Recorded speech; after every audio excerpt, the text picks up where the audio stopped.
सबकी आस्था राहुल गांधी जी में है, सबकी आस्था मल्लिकार्जुन खड़गे जी में है। राहुल जी जिसको कह देंगे कि भाई ये मेरा उम्मीदवार है धर्मपुर विधानसभा से, जो भी पार्टी में रहेगा उसका जो है डिसिप्लिन है कि सबको उस कैंडिडेट का साथ देना पड़ेगा। पूरी विधानसभा में कोई ऐसा वार्ड नहीं है जिस वार्ड में लोगों को अच्छी सड़कें, बनी हुई सड़कें चलने के लिए मिल रही है। अभी लोगों ने देहरादून के अंदर प्रेस कॉन्फ्रेंस करके विनती करी, रोते बिलखते हुए ये पुकार करी कि भाई मेरी जमीनों पे विधायक जी कब्जा करवा रहे हैं। सिलेंडर हमारे यहाँ 400 रुपए का होता था, 10 रुपए बढ़ जाते थे तो बीजेपी वाले सर पे सिलेंडर रख के डांस करते थे। 1000 रुपए का सिलेंडर 2500 रुपए का भी ब्लैक में लोगों को नहीं मिल पा रहा है। कहाँ घुसे बैठे हो अपने घरों के अंदर, क्या डांस के स्टेप भूल गए? तो विधायक जी शोक व्यक्त करने नहीं गए उनके घर पे। अरे भाई आपके क्षेत्र की बेटी नहीं है क्या वो?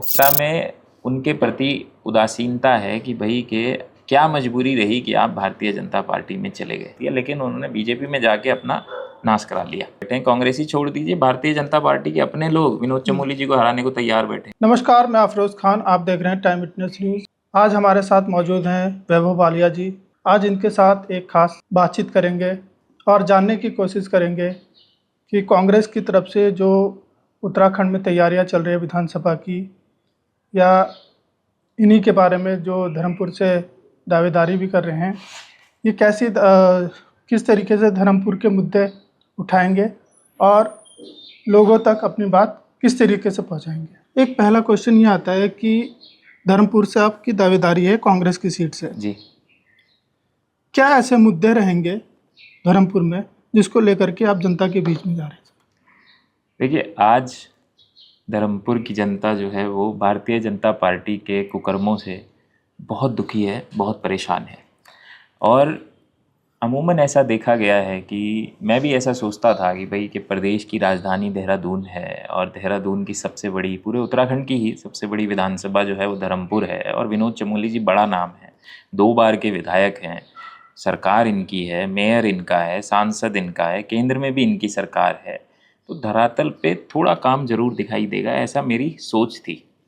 लेकिन जब मैं ज़मीन पे गया तो मैं अचंभित हो गया। मतलब मैं जो हूँ सरप्राइज्ड हूँ कि इतने बुरे हाल किसी विधानसभा के कैसे हो सकते हैं जब आप जो है इतने बड़े बड़े नेता होने का दावा करते हो और ज़मीन की जो सच्चाई है वो आपके राजनीतिक स्टेचर के बिल्कुल विपरीत है। सड़कें भी नहीं बनी हुई है। पूरी विधानसभा में कोई ऐसा वार्ड नहीं है जिस वार्ड में लोगों को अच्छी सड़कें, बनी हुई सड़कें चलने के लिए मिल रही हो। जब मैं छोटा था, जब मैं बड़ा हो रहा था तो ये बातें होती थी कि भाई कि सड़क बिजली पानी, सड़क बिजली पानी राजनीतिक मुद्दों में जो है। मैं बड़ा हो गया, हमने भी अपनी पढ़ाई पूरी कर ली, अपने अपना काम कर लिया, हम जो है राजनीति में आ गए, हम चुनाव लड़ने लग गए। अभी भी जो है लोग सड़क बिजली पानी से ऊपर नहीं उठ पाए। गर्मी जैसे मौसम आया है, बिजली की समस्या हर वार्ड में जो है बिजली कट रही है, पानी की समस्या जो है हर जगह पे जो है पानी की शॉर्टेज की कंप्लेंट्स आने लग गई है। और इस विधानसभा के अंदर हर बस्ती में नशा बेचा जाता है। कोई नशे रोकने के लिए आप तैयार नहीं हो। हर जगह पे गंदगी है, उसके लिए आप तैयार नहीं हो। ज़मीनों पे कब्जा करने जा रहा है, उसमें विधायक जी का नाम आता है कि भाई आप ज़मीनों पे कब्जा कराते हो।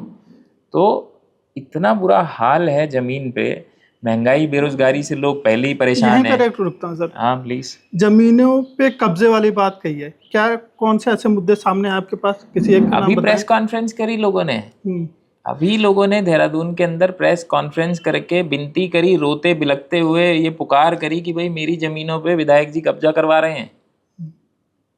हमारे लिए थोड़ी कह रहे हैं, विधायक जी के लिए कह रहे हैं और लोग कह रहे हैं, मैं थोड़ी कह रहा हूँ। जनता कह रही है कि भाई आप जो है जमीनों पे कब्जा करवा रहे हो और कहीं पे भी जो आपको जमीन दिखती है आप उसको कैसे कब्जा करा सकते हो उसके बारे में आप सोचने लग जाते हो। मैं बता रहा हूँ कि महंगाई का क्या हाल है। सिलेंडर हमारे यहाँ 400 रुपये का होता था, 10 रुपये बढ़ जाते थे तो बीजेपी वाले सर पे सिलेंडर रख के डांस करते थे।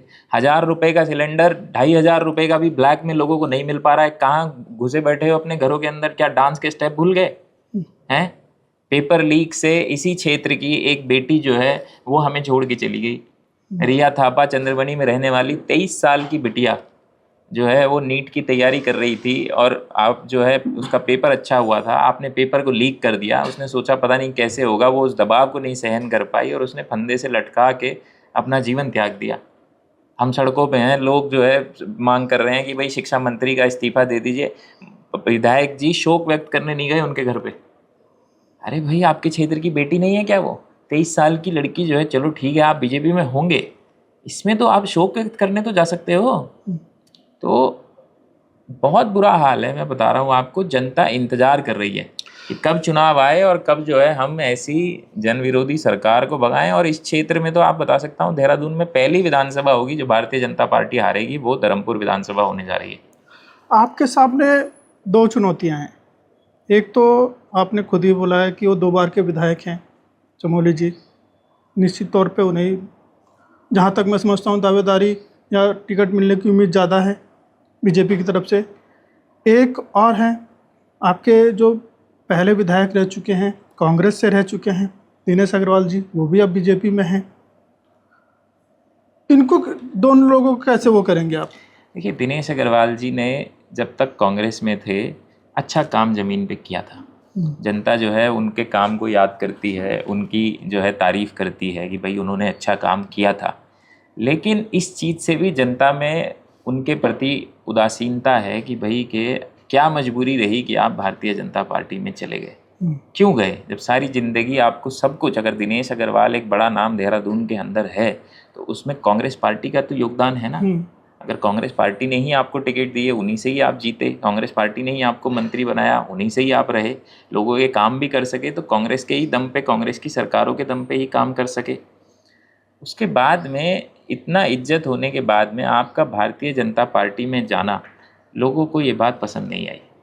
लोग इस बात की, क्योंकि हम तो ज़मीन पे घूमते हैं, तो लोग ये शिकायत करते हैं कि भाई के दिनेश अग्रवाल जी एक इज्जतदार आदमी, उन्होंने बहुत काम किया, उनके काम को जनता याद करती है, लेकिन उन्होंने बीजेपी में जाके अपना नाश करा लिया।